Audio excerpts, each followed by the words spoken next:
श्री स्वामी समर्थ. आपण स्वामींची भक्ती करतो, पूजा करतो, पण तरीही मनात भीती असते.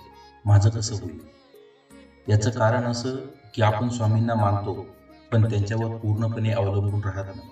गुरु लीलामृत सांगते की भक्तीचे खरे फळ तेव्हाच मिळते जेव्हा भक्त स्वतःचा अहंकार गुरुचरणी अर्पण करतो. आज आपण समजून घेऊया की समर्पण म्हणजे नक्की काय.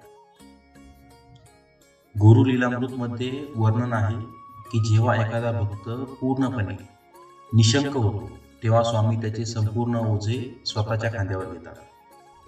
जसे एखादे लहान मूल आपल्या आईच्या कुशीत निर्धास्त असते, तसे आपण स्वामींच्या कुशीत असणे म्हणजे समर्पण.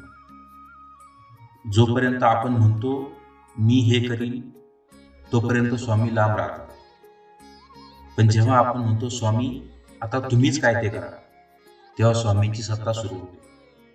समर्पणाचे 3 टप्पे आहेत. पहिला आहे विचारांचे समर्पण. नकारात्मक विचार स्वामींना द्या.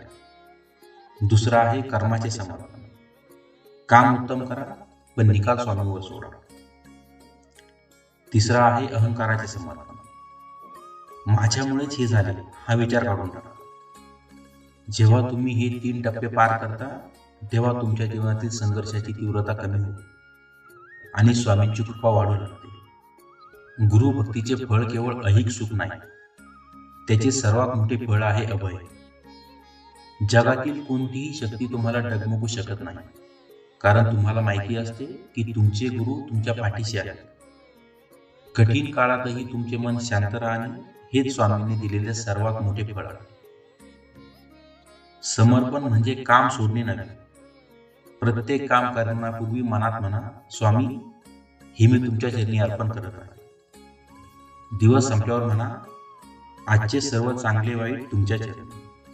बघा तुमचे मन किती हलके होईल. तुमच्या सर्व चिंता स्वामींचे नामस्मरणात विरघळतील. गुरुभक्ती हा जगातील सर्वात सोपा पण सामर्थ्यशाली मार्ग आहे. स्वामींना शरण जा, ते तुम्हाला कधीच पडू देणार नाही.